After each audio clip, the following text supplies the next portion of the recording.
You guys hear about the terrible tornado that touched down near Oklahoma in the United States? The devastation is total and almost 100 people have actually perished in the terrible disaster. And I was reading news this morning. I opened up my favorite news website, and when I seen the headline, I was actually shocked, to be honest with you guys. You see, the thing is, nowadays, there are a few things that might shock us because there are terrorist attacks and bomb blasts and everything's happening on a daily basis, and we are literally being numbed by the media.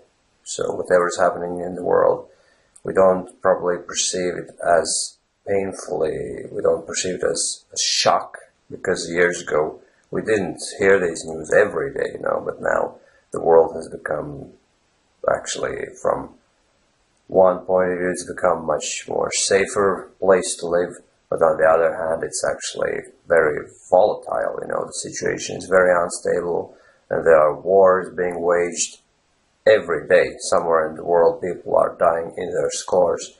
But this terrible news about the tornado attack in Oklahoma, it's actually so sad, because it's almost bound to happen. Those people living in that area, they know for a fact that at some stage another tornado is going to touch down, and it's only a matter of time when it's going to happen. And it's like a lottery. You live there, you live in that area, in the tornado belt, if I'm not mistaken, that's how it's called. The people living in that region in the United States know for a fact that at some stage it's just bound to happen, and unfortunately it did happen last night, and there are still some school children trapped in rubble of a school. School collapsed basically. Tornado went over it, and there are children still trapped in the building, and hopefully the firefighters and other emergency workers are going to do their best.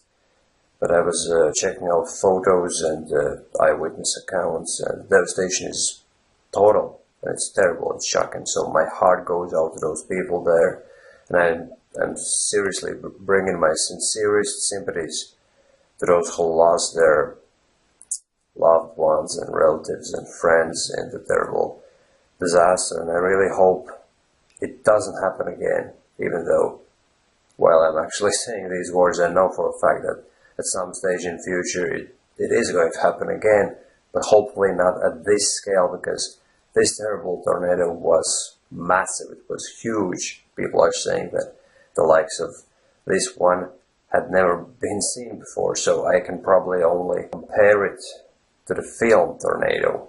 You must have seen the film. It was shot in the late 90s, about a bunch of scientists chasing tornadoes, and then there was this massive one, the really big one they were chasing at the very end, if I'm not mistaken. So probably that's what the scene looked like last night, or whenever it happened. I'm not really sure. I'm pretty sure it did happen overnight.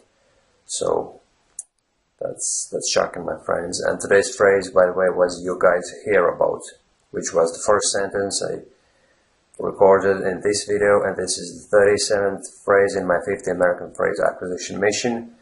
I'm not going to try to generate any more sample sentences using this phrase. I'll just tell you that obviously this phrase can be used whenever you're breaking news to someone. You approach a friend of yours, anybody, and then you tell them, "You guys hear about?"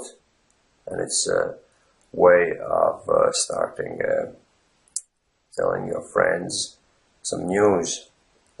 News could be shocking or good news. In this case, it's actually bad news, and I'm sorry that I have to use this news as content for today's video, but I just couldn't hold it within me. I just had to say to you, my friends, and yeah. Okay, my friends, thanks for watching, and see you soon again. Bye-bye.